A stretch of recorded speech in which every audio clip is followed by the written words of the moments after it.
नमस्कार विद्यार्थी मित्रांनो, मी साधना मोरे मॅडम तुमच्यासाठी घेऊन आली आहे इतिहास इयत्ता 9वी आर्थिक विकास पाठ 4. तर मग आपण पाठाकडे वळूया. मित्रांनो, आपण ह्या पाठामध्ये अभ्यासणार आहोत मिश्र अर्थव्यवस्थेचा स्वीकार करणार आहोत, पंचवार्षिक योजना, त्यांचे यश अपयश, बँकांचे राष्ट्रीयकरण, 20 कलमी कार्यक्रम, गिरणी कामगारांचा संप, 1991चे नवे आर्थिक धोरण या विशेष तत्त्वाने आपण पूर्ण या पाठामध्ये अभ्यास करणार आहोत. तर मग सगळ्यात पहिला पॉईंट घेऊया. मिश्र अर्थव्यवस्था. भारताला स्वातंत्र्य मिळण्यापूर्वीच आपण कोणत्या प्रकारच्या अर्थव्यवस्थेचा स्वीकार करावा याविषयी विचार मंथन चालू होते. आपले भारताचे पहिले पंतप्रधान पंडित जवाहरलाल नेहरू यांनी कोणत्याही टोकाचा मार्ग स्वीकारण्याऐवजी मध्यम मार्गाचा अवलंब केला. काही देशामध्ये भांडवलशाही अर्थव्यवस्था होतीच, तर काही देशामध्ये समाजवादी अर्थव्यवस्थासुद्धा होती. प्रत्येक अर्थव्यवस्थेचे काही फायदे काही तोटे असतात. भांडवलशाही अर्थव्यवस्थेत उत्पादनाची साधने खाजगी मालकीची असतात, तर समाजवादी अर्थव्यवस्थेत उत्पादनाची साधने समाजाच्याच म्हणजे शासनाच्या मालकीची असतात. मिश्र अर्थव्यवस्था खाजगी आणि सामाजिक अशा दोन्ही क्षेत्रात कार्य करते. आधुनिक भारताचा आर्थिक विकास साधण्यासाठी दोन्ही अर्थव्यवस्थेपेक्षा मिश्र अर्थव्यवस्थेला भारताने जास्तीत जास्त प्राधान्य दिले. या अर्थव्यवस्थेत आपण 3 भाग समजून घेणार आहोत. पहिला आहे सार्वजनिक क्षेत्र. या क्षेत्रातील उद्योगधंदे पूर्णपणे सरकारच्या नियंत्रणाखाली व्यवस्थापनाखाली असतात. उदाहरणार्थ संरक्षण, साहित्य आणि उत्पादन. दुसरं आहे खाजगी क्षेत्र. या क्षेत्रातील सर्व उद्योगधंदे संपूर्णपणे खाजगी उद्योगांच्या मालकीचे असतात, अर्थात त्यावर सरकारी देखरेख व नियंत्रणसुद्धा असते. यामध्ये उदाहरण आहे उपभोग वस्तू. तिसरं आहे संयुक्त क्षेत्र. या क्षेत्रात काही उद्योग खाजगी उद्योगाच्या मालकीचे तर काही व्यवस्थापनाखाली चालवलेले असतात. मिश्र अर्थव्यवस्था सुरळीत चालण्यासाठी खाजगी व सार्वजनिक क्षेत्र या सुसंवाद असणे गरजेचे असते. या व्यवस्थेत एकच उद्दिष्ट असते आणि ते म्हणजे अधिकाधिक उत्पादन आणि मोठ्या प्रमाणावर लोकशाही. या व्यवस्थेत भांडवलशाही व समाजवादी अर्थव्यवस्थेतील चांगले गुण एकत्र आणण्याचा प्रयत्न करणे. त्यामध्ये नफ्याची प्रेरणा, उपक्रमशीलता, नियमपालन, कालबद्ध नियोजन इत्यादी गोष्ट अर्थव्यवस्थेत दुर्लक्षून चालत नाही. या व्यवस्थेत देशहिताला प्राधान्य देण्याची प्रवृत्ती असते. दीर्घकालीन विकासावर अधिक भर देण्यात येतो. त्यामध्ये संरक्षण, शास्त्रीय संशोधन, शिक्षण, रेल्वे, रस्ते, कालवे, बंदरे आणि विमानतळ उभारणी ही क्षेत्रसुद्धा भरपूर भांडवल गुंतवणूक करणारी असतात. याची फळ मात्र उशिरा देणारी आहेत. या क्षेत्रात असतात. खाजगी उद्योग मोठ्या प्रमाणात पुढे येत नाही. अशा वेळी सरकारलाच मात्र पुढाकार घ्यावा लागतो. वरील पद्धतीने मिश्र अर्थव्यवस्थेचे स्वरूप वापरून आणि पंचवार्षिक योजनेचा स्वीकार करून भारताने विकासाची वाटचाल सुरू केली.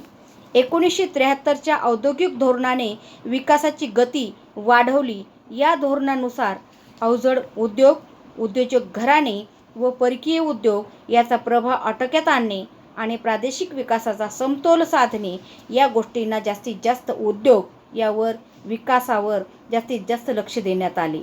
सहकार क्षेत्राकडे विशेष लक्ष देण्याला सुरुवात झाली. आता बघतोय आपण पंचवार्षिक योजना. भारत स्वतंत्र होईपर्यंत परकीय राजवटीने भारताचे पूर्णपणे आर्थिक शोषण केलं होतं. कारण भारत स्वतंत्र होण्याच्या अगोदर आपण 150 वर्ष इंग्रजांच्या कालखर्तीमध्ये आपण राहिलेलो आहे आणि त्यामुळे भारत स्वतंत्र होईपर्यंत झाल्याच्या नंतर भारताचे पूर्णपणे आर्थिक शोषण पूर्ण केलेले होते. त्यामुळे भारताला दारिद्र्य, बेकारी, लोकसंख्येचा वाढ, निकृष्ट राहणीमान, शेती व उद्योगधंदे यांची अल्प उत्पादन क्षमता, तसेच ज्ञान, विज्ञान आणि तंत्रज्ञान या संबंधीचे मागासलेपणा या बिकट समस्या देशासमोर उभ्या होत्या. त्या सोडवण्यासाठी नियोजनाची आपल्याला अत्यंत गरज होती आणि त्या गरजेची पूर्तता केली. 1950मध्ये भारत सरकारने नियोजन मंडळाची स्थापना केली. पंतप्रधान पंडित जवाहरलाल नेहरू ह्या मंडळाचे अध्यक्ष होते. या मंडळाने कृषी आणि ग्रामीण विकास, संतुलित औद्योगिकरण, किमान जीवनमानाची तरतूद, लोकशाहीशी सुसंगत असा आर्थिक विकास, नियोजनाची आखणी आणि अंमलबजावणी यामध्ये लोकांचा सहभाग, विकास करणारी 5 वर्षाची योजना तयार केली. ही योजनाच म्हणजे पंचवार्षिक योजना. 5 वर्ष कालावधी चालणारी या योजनेला तिला म्हणतात पंचवार्षिक योजना. नियोजनाचे मूलभूत तत्व काय होते? एखाद्या देशातील सामग्रीचा प्रमाणशीर वाटप आणि तेथील मनुष्यबळाचा योग्य तो वापर त्याच देशातील जनतेच्या गरजा भागवण्यासाठी झाला पाहिजे, हेच या नियोजनाचे सर्वसामान्य तत्व होते. त्या योजनाचे उद्दिष्ट बघूया आपण. भारताच्या आर्थिक नियोजनाची सर्वसामान्यपणे उद्दिष्ट पुढील प्रमाणे आहेत.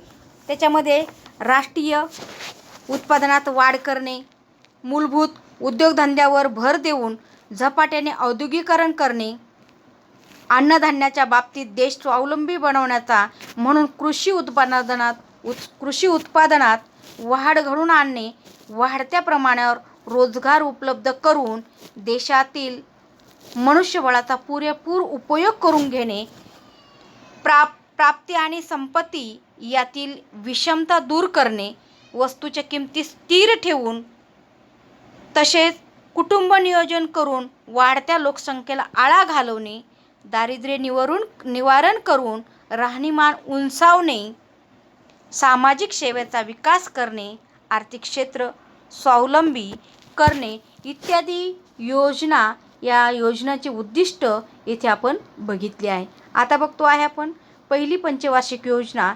1951 ते 1956चा कालावधी होता. एकूण 5 वर्षे चालणारी ही योजना आहे. या योजनेमध्ये आपण कोणकोणता विकास केलेला आहे? यामध्ये शेती, सामाजिक विकास, जलसंचन व पूर नियंत्रण, ऊर्जा साधने, ग्रामीण आणि छोटे उद्योग, मोठे उद्योग, खाजगी वाहतूक, दळणवळण, शिक्षण, आरोग्य खर्च करण्यात आला आणि तो नियोजन पद्धतीने आर्थिक विकासाची पायाभरणी करणारी ही पहिली योजना होती आणि ती योजना सुरू झाली 1951 ते 1956 या कालावधीमध्ये.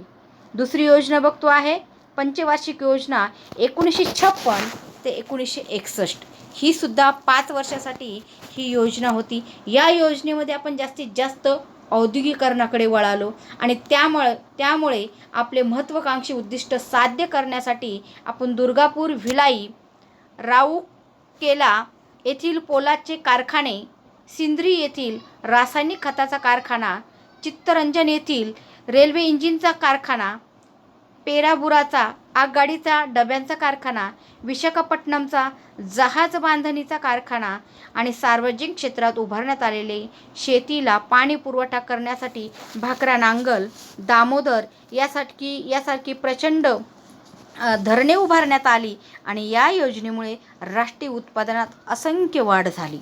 आपण बघतो आहे तिसरी पंचवार्षिक योजना आणि ती योजना आपण सुरू केली आहे 1961 ते 1966.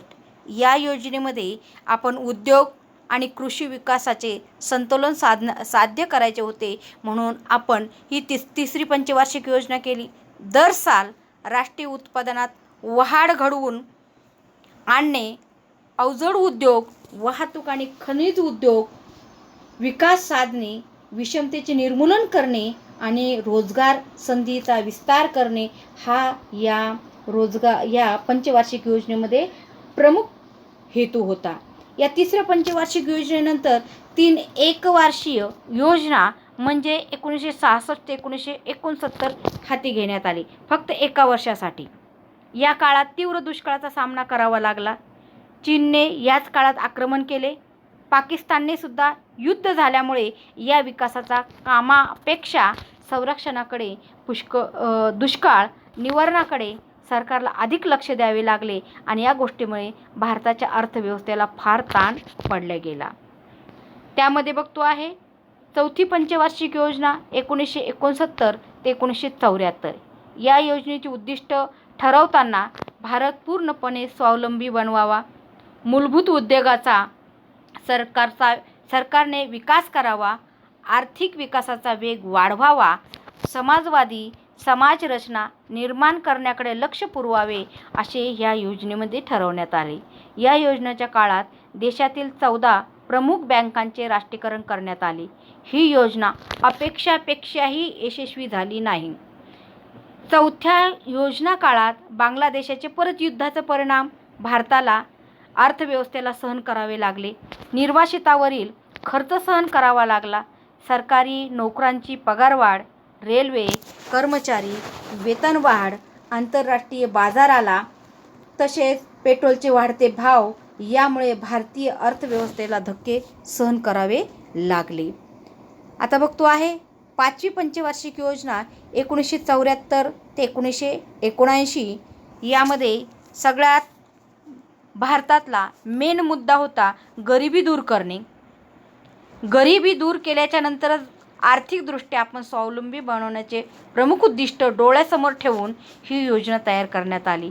या योजनेत राष्ट्रीय उत्पादनामध्ये वाढ करणे, मोठ्या प्रमाणात रोजगार उपलब्ध करणे, त्यामध्ये शिक्षण देणे, सकस आहार देणे, पिण्याच्या पाण्याचा पुरवठा करणे, वैद्यकीय उपचाराच्या सुविधा ग्रामीण भागाला पुरवणे, ग्रामीण भागात वीज पुरवठा, दळणवळणाची साधने पुरवणे, समाज कल्याणाच्या योजना व्यापक प्रमाणात राबवणे, कृषी विकास घडवून आणणे, मूलभूत उद्योगधंदे वाढवणे, अन्नधान्य व जीवन उपयोगी वस्तूची खरेदी एकाधिकार पद्धतीने करून त्या सार्वजनिक वितरण व्यवस्थाद्वारा गरिबांना रास्त किमतीत पुरवणे अशी उद्दिष्टे नमूद करण्यात आली. पाचव्या पंचवार्षिक योजनेच्या काळात दारिद्र्य निवारण व रोजगार वाढवणे शक्य झाले नाही. 1977 लोकसभेच्या निवडणुका आल्या आणि त्या निवडणुकामध्ये काँग्रेस पक्षाचा पराभव झाला. त्या पराभव झाल्याच्या नंतर जनता पक्ष सत्तेवर आला आणि नवा पक्ष, नवी सरकार आणि नव्या सरकारने पाचवी पंचवार्षिक योजना 1978च्या मार्च अखेरीस समाप्त करून एप्रिलमध्ये 1978 पासून साखळी योजना सुरू केली. परंतु तीही अपयशी ठरली, कारण 1980 लोकसभेच्या मध्यवर्ती निवडणुका होऊन परत काँग्रेस सत्तेवर आला. या सरकारने साखळी योजना पूर्णपणे बंद करून परत जुन्या पद्धतीचे नियोजन सुरू केले. आता बघतो आहे सहावी पंचवार्षिक योजना 1980 ते 85च्या दरम्यान ही योजना भर दारिद्र्य निर्मूलन व रोजगार निर्मिती यावर होता. या योजनेचे उद्दिष्ट पुढीलप्रमाणे होते. त्यामध्ये अर्थव्यवस्थेच्या विकासात लक्षणीय दर वाढ करणे, गरिबी आणि बेकार यांच्या प्रमाणात घट करणे, लोक छोटी कुटुंब पद्धतीने स्वच्छतेने स्वीकारतील असे धोरण ठेवून लोकसंख्या वाढीवर भरपूर नियंत्रण ठेवण्यात आले. सहाव्या पंचवार्षिक योजनेत पुढील कार्यक्रम आखण्यात आला. त्यामध्ये एकात्मिक ग्रामीण विकास कार्यक्रम, ग्रामीण भूमिहीन विकास कार्यक्रम, राष्ट्रीय ग्रामीण रोजगार कार्यक्रम आणि सलेम पोलाद प्रकल्प. त्यामध्ये बघतो आहे सातवी पंचवार्षिक योजना. या सातव्या पंचवार्षिक योजना सुरू झाली 1985 ते 1990. या योजनेचा भर अन्न, रोजगार, उत्पादकता यावर विकास होता. त्यावर पूर्णपणे भर देण्यासाठी उत्पादनाच्या तंत्रामध्ये सुधारणा करणे, राष्ट्रीय उत्पादनात दरवर्षी 5% वाढ करणे, अन्नधान्याच्या उत्पादनात वाढ करून ही योजनेची उद्दिष्टे या योजनेत पुढील प्रमाणे हा कार्यक्रम सुरू करण्यात आला. त्यामध्ये जवाहर रोजगार योजना, इंदिरा आवास योजना, दशलक्ष विहिरीची योजना, रोजगार निर्मितीच्या दृष्टीने सातवी पंचवार्षिक योजना महत्त्वपूर्ण ठरली. अशा पद्धतीने दारिद्र्य निर्मूलनासाठी अनेक पंतप्रधानांनी काँग्रेसने परत आलेल्या निवडणुकीमुळे विजय मिळवल्यामुळे परत ही योजना सुरू केली आणि असंख्य कार्यक्रम योजना आपल्यापर्यंत पुरवण्याचा काम केलं.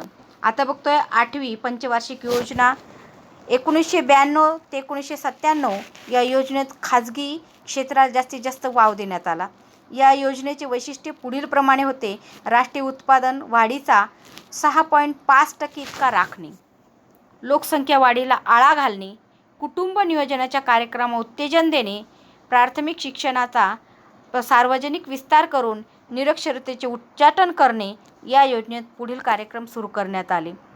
यामध्ये प्रधानमंत्री रोजगार योजना राबवण्यात आली, महिला समृद्धी योजना राबवण्यात आली, राष्ट्रीय सामाजिक योजना राबवण्यात आली, आर्थिक सहाय्य योजना राबवण्यात आली, माध्यान्ह आहार योजनासुद्धा राबवण्यात आली, इंदिरा महिला योजनाही राबवण्यात आली आणि गंगा कल्याण योजनासुद्धा राबवण्यात आली.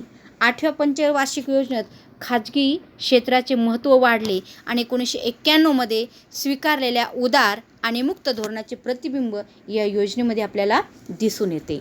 आता बघतो आहे 9वी पंचवार्षिक योजना 1997 ते 2002 या कालावधीमध्ये ही योजना राबवण्यात आली. त्यामध्ये कृषी ग्रामीण विकास यावर या योजनेत भर देण्यात आला. आर्थिक विकासाचा दर वाढवणे, पायाभूत क्षेत्रात निकोप स्पर्धा निर्माण करणे, परकीय गुंतवणुकीसाठी औद्योगिक धोरणाला नवी दिशा देणे ही योजनेची उद्दिष्ट होती. या योजनेत स्वर्ण जयंती, शहरी रोजगार योजना, भाग्यश्री बाल कल्याण योजना, राजराजेश्वरी महिला कल्याण योजना, स्वर्ण जयंती, ग्राम स्वरोजगार योजना, जवाहर ग्राम समृद्धी योजना, अंत्योदय अन्न योजना, प्रधानमंत्री ग्राम सडक योजना इत्यादी कार्यक्रम सुरू करण्यात आले. आणि या योजनेत संपर्क व्यवस्था आणि सेवा क्षेत्राची सुद्धा प्रगती अपेक्षित प्रमाणात साध्य झाली आणि अपेक्षित प्रमाण साध्य झाल्यावर बांधकाम आणि दळणवळण या क्षेत्राची जास्तीत जास्त वाढ करण्यात आली. आता बघतो आहे बँकांचे राष्ट्रीयकरण. पंडित नेहरू आणि लालबहादूर शास्त्री या प्रधानमंत्र्यांच्या काळात भारतातील बँकिंग व्यवसाय खाजगी क्षेत्राच्या मक्तेदारीचा व्यवसाय होता. या बँका उद्योग समूहाचे प्रतिनिधित्व करत होत्या. या बँकांचे संचालक मंडळ उद्योगाचा विकास व नफा वाढवण्यासाठी कार्यरत होते.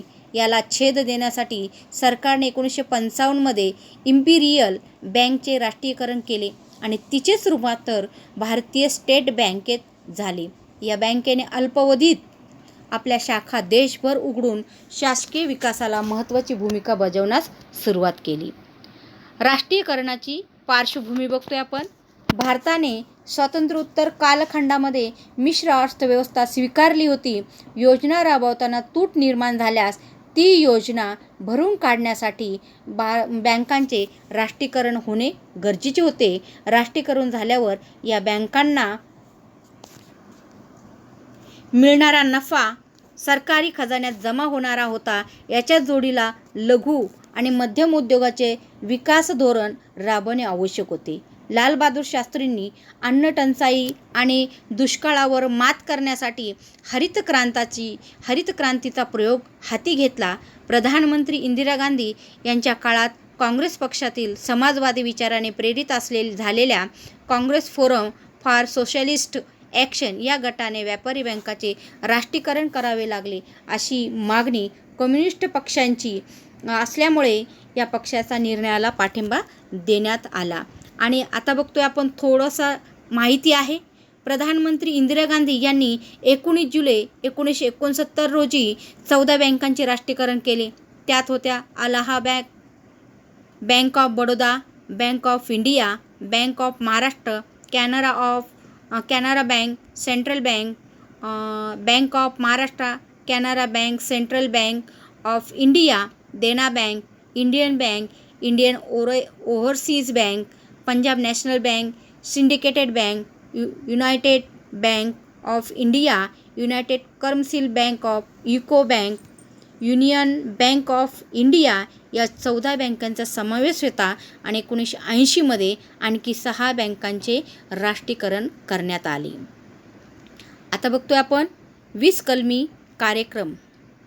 1 जुलै 1975 रोजी प्रधानमंत्री इंदिरा गांधी या 20 कलमी कार्यक्रमाची घोषणा करून विकसित राष्ट्राच्या दिशेने वेगवान वाटचाल करण्याच्या प्रयत्नामध्ये संकल्प सोडला आणि त्यातील प्रमुख तरतुदी आपण पुढील प्रमाणे बघणार आहोत.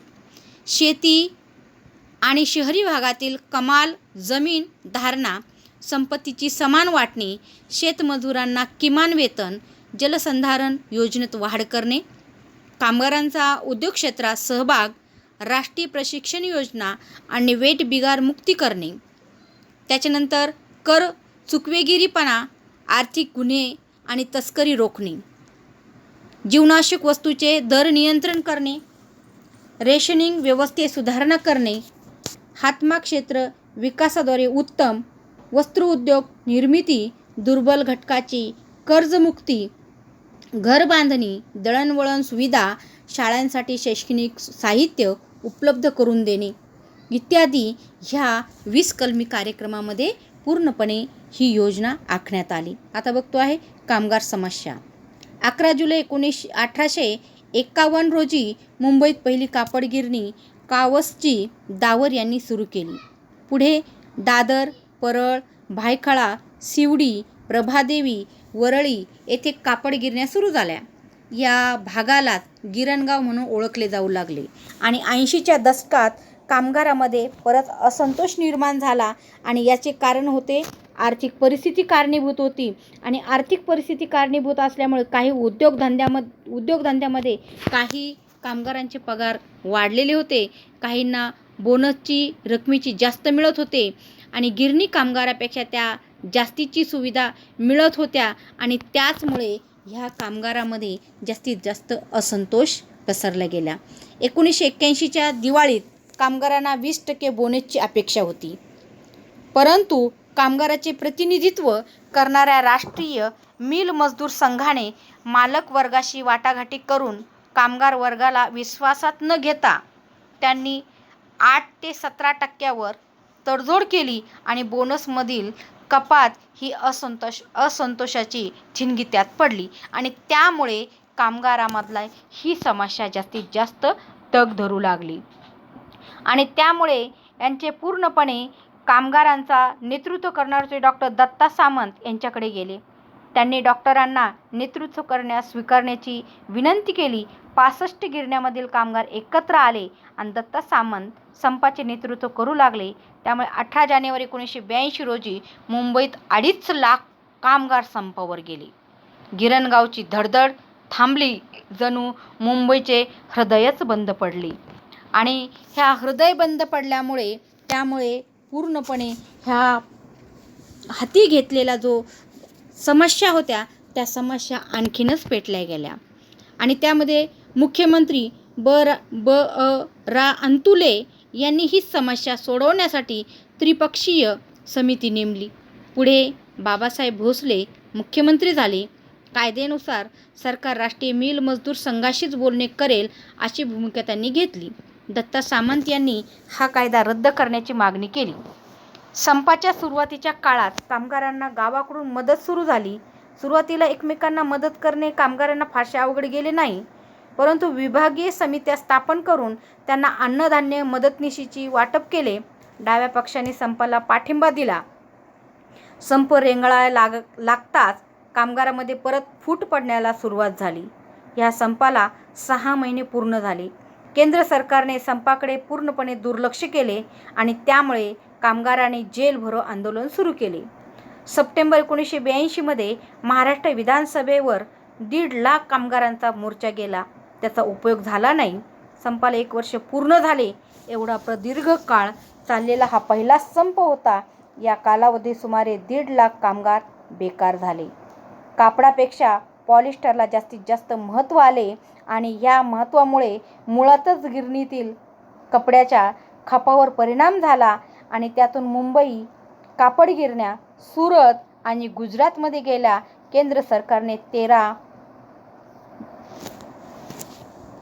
केंद्र सरकारने पूर्णपणे 13 गिरण्यांचे राष्ट्रीयकरण केले आणि समस्या सोडवण्यासाठी लवाद नेमले, पण ते यशस्वी झाले नाही आणि त्यामुळे नवे आर्थिक धोरण बघतो आहे.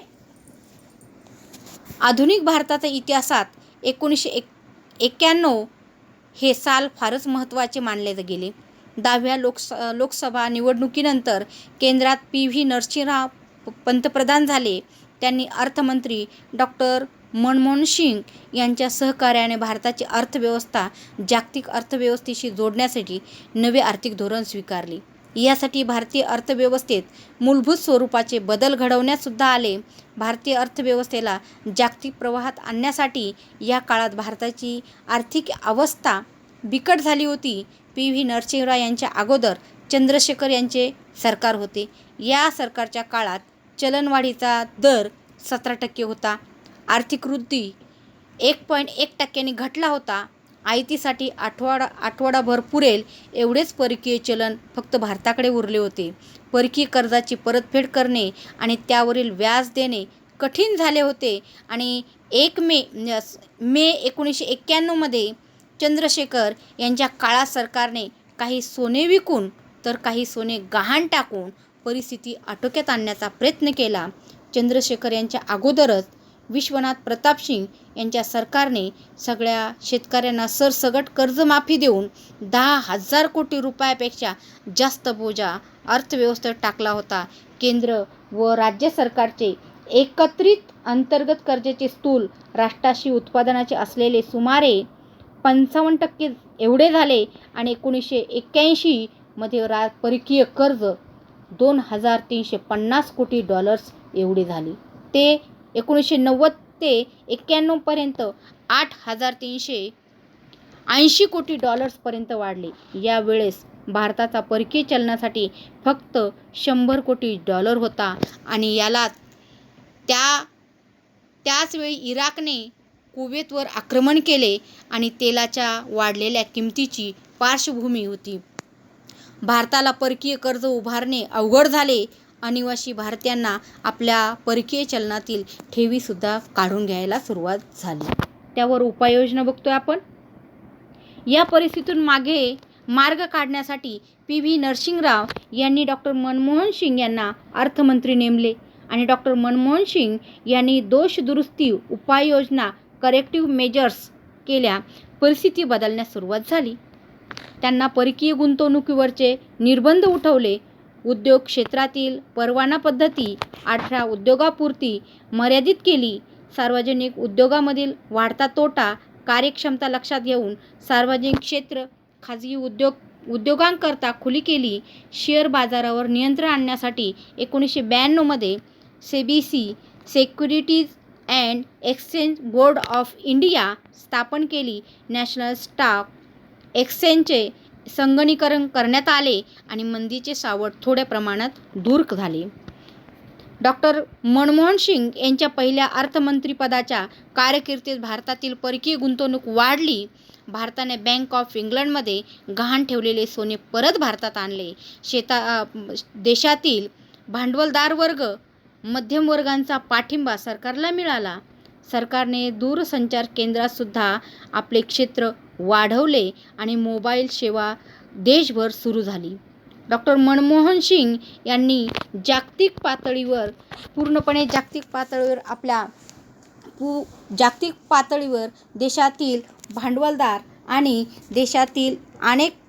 देशातील भांडवलदार आणि मध्यम वर्गाचा पाठिंबा सरकारला मिळाला आणि सरकारने दूरसंचार केंद्र खुली केल्यामुळे आपल्याला या जागतिक व्यापार संघटनेचा करार सही करून खाजगीकरण, उदारीकरण, जागतिकीकरण आणि जागतिकीकरणामुळे आपल्याला जास्तीत जास्त आपल्याला इतर देशाचा संपर्क साधण्याला आपण सुरुवात केली. आता बघतो आहे वर्ल्ड ट्रेड ऑर्गनायझेशन म्हणजे जागतिक व्यापार संघटना. भारताने 1995 मध्ये वर्ल्ड ट्रेड ऑर्गनायझेशनचे म्हणजे WTO सदस्यत्व स्वीकारले. या घटनेचा उद्देश पुढीलप्रमाणे होता. देशादेशातील व्यापार खुला करणे, आंतरराष्ट्रीय मुक्त व्यापाराला अडथळा आणणारे व भेदाभेद करणारे कायदे, निर्बंध, नियम व धोरणे संपुष्टात आणले आणि जगभरातील व्यापाराचे रीतसर बहुपक्षीय यंत्रणेच्या माध्यमातून नियमन करणे. WTO अस्तित्वात येण्यापूर्वी GATT अस्तित्वात होते. जनरल ॲग्रीमेंट ऑन टॅरिफेक्स ट्रेड ही संघटना आंतरराष्ट्रीय स्तरावर कार्यरत होती. ती व्यापार नियमन करायची. भारतात WTO संदर्भात परस्पर विरोधी टोकाची मते होती. असे असूनही WTOचे सदस्यत्व स्वीकारण्याचा निर्णय घेण्यात आला आणि जागतिक व्यापार संघटनेच्या तरतुदी अनुदानाने आयात निर्यात, परकीय गुंतवणूक, संरक्षित क्षेत्र, शेती, तंत्रज्ञान, सेवा यांच्याशी संबंधित आहेत. भारत सदस्य झाल्यापासून वीज, पाणी, वाहतूक, शिक्षण आणि आरोग्य या क्षेत्राचे झपाट्याने व्यापारीकरण झाले. जागतिक व्यापार संघटनाच्या वेगवेगळ्या अहवालानुसार दारिद्र्य रेषेखालील लोकसंख्येत घट, बाल मृत्यू प्रमाण कमी झाले, पिण्याचे पाणी, सांडपाणी या सुखसुविधा उपलब्धता झाले. भारताने सुधारणा केल्या आणि जागतिक व्यापार संघटनेच्या मार्गावर भारताने पुढे दक्षिण आशियाई प्राधान्य व्यापार करार म्हणजे साऊथ एरिया प्रोफेशियल ट्रेड ॲग्रीमेंट केला. भारताने शार्क देशाकरता विविध वस्तूच्या आयातीवरील निर्बंध उठवले, आयात शुल्कात सवलत दिली, भारतीय विमा क्षेत्र, खाजगी आणि परकीय गुंतवणुकीला खुले केले. अशा रीतीने आपण स्वातंत्र्योत्तर भारताची आर्थिक वाटचाल अभ्यासली आहे. मित्रहो, मिश्र अर्थव्यवस्थे ते जागतिकीकरण असा प्रवास आपण ह्या पाठामध्ये केला आहे. पुढील पाठात आपण भारताची अनेक क्षेत्रातील कशी प्रगती झाली आहे ते पाहणार आहोत. इथेच थांबते. काही अडचण असल्यास मला संपर्क साधा. धन्यवाद.